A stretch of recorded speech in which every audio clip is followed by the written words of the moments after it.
everybody. Hey, Denise. Hi, Gabriella. Hi, Jill. Hi, Lorianne. Hi, Marianne. Hi, Renee. Hi, Rosa Maria. Good morning, lovely women. Okay. So, my friend Joanne Cooper messages me this morning and she says, let's go to Norway to visit Genki. And I'm like, I love that idea. So I think we're going to make a trip in August and we're going to turn it into a European retreat. We'll do an Akashic Record retreat in Europe. So I'm very excited about that. Oh, very, very exciting. Good morning, Marianne. Hi, sweetheart.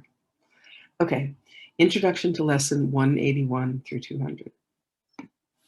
Our next few lessons make a special point of firming up your willingness to make your weak commitment strong. Your scattered, excuse me, your scattered goals blend into one intent. You are not asked for total dedication at this time as yet, but you are asked, yeah, I know the retreat plans are exciting, but you are asked to practice now in order to attain the sense of peace such unified commitment will bestow. If only intermittently, it is experiencing this that makes it sure that you will give your total willingness to following the way the Course sets forth. Our lessons now are geared specifically to widening horizons and direct approaches to the special blocks that keep your vision narrow and too limited to let you see the value of your goal. We are attempting now to lift these blocks, however briefly. Words alone cannot convey the sense of liberation.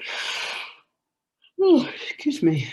Words alone cannot convey the sense of liberation which their lifting brings, but the experience of freedom and of peace that comes as you give up your tight control of what you see speaks for itself.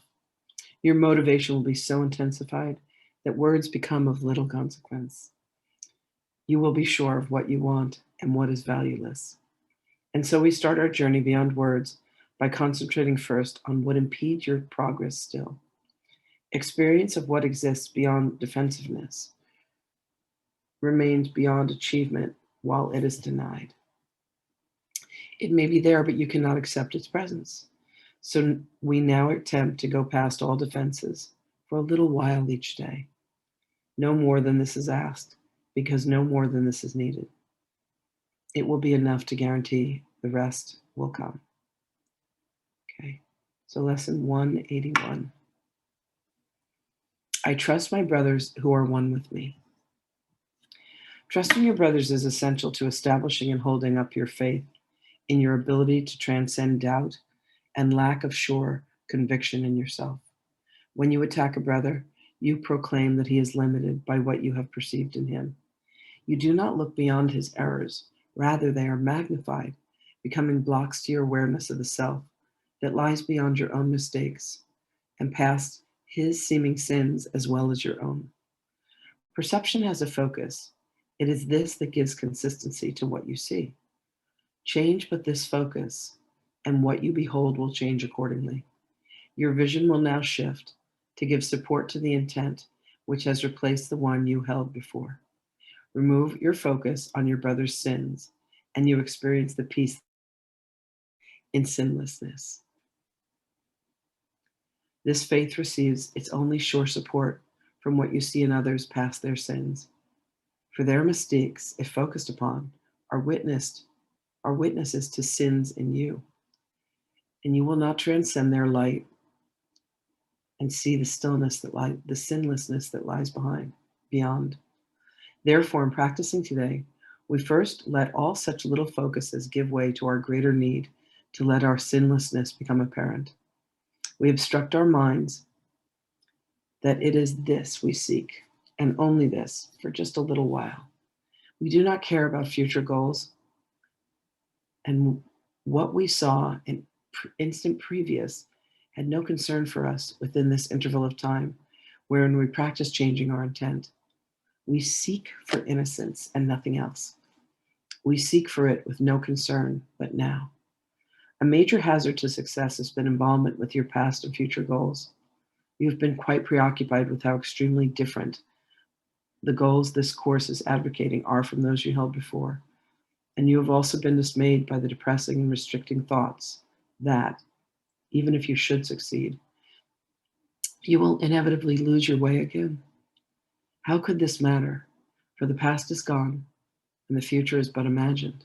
These concerns are but defenses against present changes of focus and perception, nothing more. We lay these pointless limitations by a little while. We do not look to past beliefs, and what we will believe will not intrude upon us now.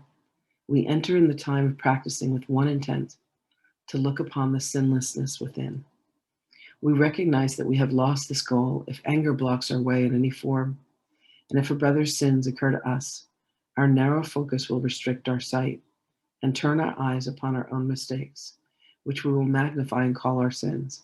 So for a little while, without regard to the past or the future, should such blocks arise, we will transcend them into instructions to our minds to change their focus, as we say. It is not this that I would look upon. I trust my brothers who are one with me. And we will also use this thought to keep us safe throughout the day. We do not seek for long-range goals. With each obstruction, as each obstruction seems to block the vision of our sinlessness, we seek but for surcease, an instant from the misery the focus upon sin will bring, and uncorrected will remain. Nor do we ask for fantasies, for what we seek to look upon is really there. And as our focus goes beyond mistakes, we will behold a wholly sinless world. When seeing this is all we want to see, when this is all we seek for the name of true perception, are the eyes of Christ inevitably ours. And the love he feels for us becomes our own as well. This will become the only thing we see reflected in the world and in ourselves. The world which once proclaimed our sins becomes the proof that we are sinless, and our love for everyone that we look upon attests to our remembrance of the Holy Self, which knows no sin, and which could never conceive of anything without its sinlessness.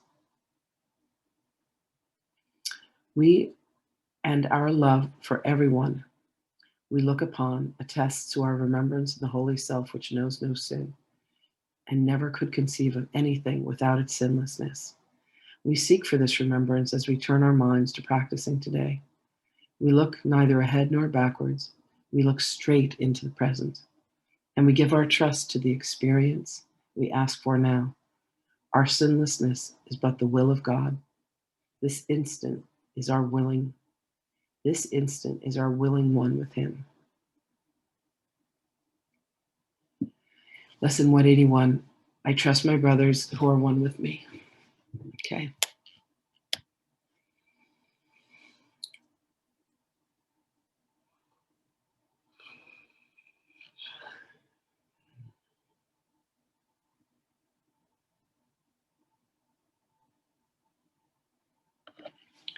Greetings, beloveds.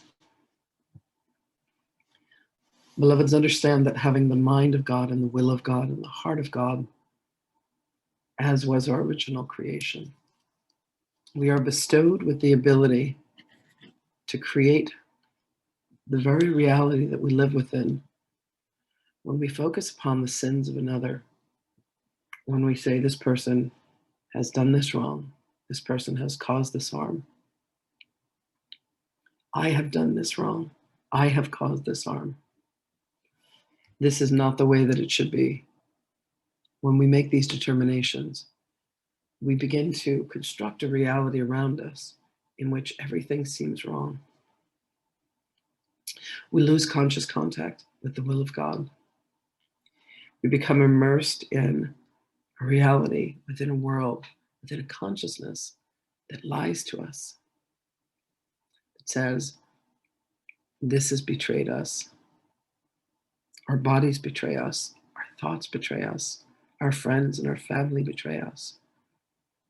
For we have forgotten the consciousness that we are one with God in all circumstances.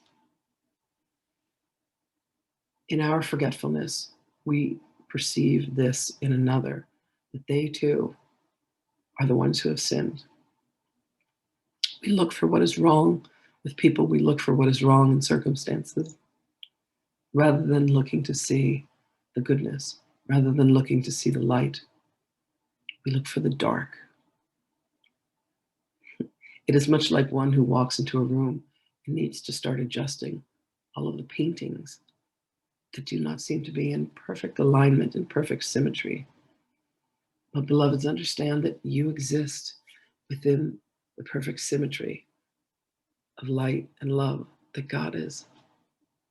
Each created as this magnificent, magnificent expression of divine love and divine light that only you could be. What is being asked is to trust that every being that comes into your life, every interaction that you have, every time that you yourself are asked to bring forth the truth of you, that you can bring forth the truth of another and see them for the God, the Christ that they are, that walks now upon this earth. You're being asked to look at what is right with another rather than what is wrong. You're being asked to look at what is light within another rather than what is dark. You are being asked to perceive sinlessness, to perceive perfection, to perceive the glory and the countenance of God, which is love only. Whatever it is that you focus upon, you will imbue with all of your creativity. You will imbue with the very essence of you. The very essence of you is a vibration and is a frequency that brings forth manifestation. When you focus upon the light, you will manifest the light. When you focus upon the dark, you will manifest the dark.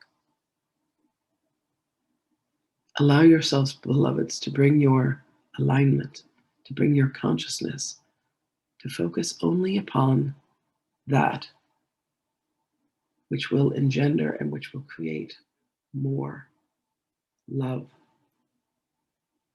Take a particular circumstance that you have in your life in which you feel fear, and look straight into the eyes of fear and say, how can I find the love in the very thing that I fear? You are being asked, beloveds, to face your fears, for the fears are not real. And as you look upon them, and as you can apply love to them, and as you can apply light to them, you will come to see that these fears are but phantoms, part of the illusory reality that you have created. And you will come to see that as you open your heart to the world, there is nothing to fear. And there is only love to give and to be received. And truly, when you give love to another, beloved, you are receiving it at the same time. And when you give fear, and when you give anger, and when you give anguish, and when you give turmoil, you cannot help but receive that in turn. So when you can trust yourself, and when you can trust your beloveds, and when you can trust your brothers and your sisters, that they too are on the same journey as you, that they too are making their way back to love, that they are making their way back to the light, you can say, come, take my hand and let us walk this path together. Let our hearts be opened wide to one another. Let this journey be of glad tidings. Let it be of love. Let it be of peace. And then as you take hands with many others. And in that joining, there is a strength, there is a fortitude that occurs just by the sheer joining of your wills that live in concert and live in harmony with the peace and the truth and the love of God. And there is such strength in these numbers, beloveds. So find something that angers you today. Find something that you fear. For understand that fear is only the foundation, and anger can be the coating of these illusions. So find what angers you. Look to the fear that lives underneath it. And with grace, offer to look for the love within that truly exists in the circumstance. Look for the lesson that is meant for you. And then take up arms with those whom you have feared and say, I have only love to give. I have only love to offer. I want only love in return. And let that be your credo. Let that be what it is that you yourself are determined to experience as love and only love. For that is the truth of you, beloved. And all are one. And when you come to know, and when you come to have enough conviction, you will trust that you and your brother are indeed one. There is no sin, there is no affliction, there is no punishment that is necessary, there is no judgment that is needed. You are not judged, and neither are they. So lay down these weapons of judgment and of cursing and of gossiping and of being mean to each other. Be kind, beloveds, and understand that in you being kind to another, you are ultimately being kind to yourself. And God has only ever been kindness and love. And that is the truth of you as well. All blessings upon you, beloveds, now and always. We shall speak with you again.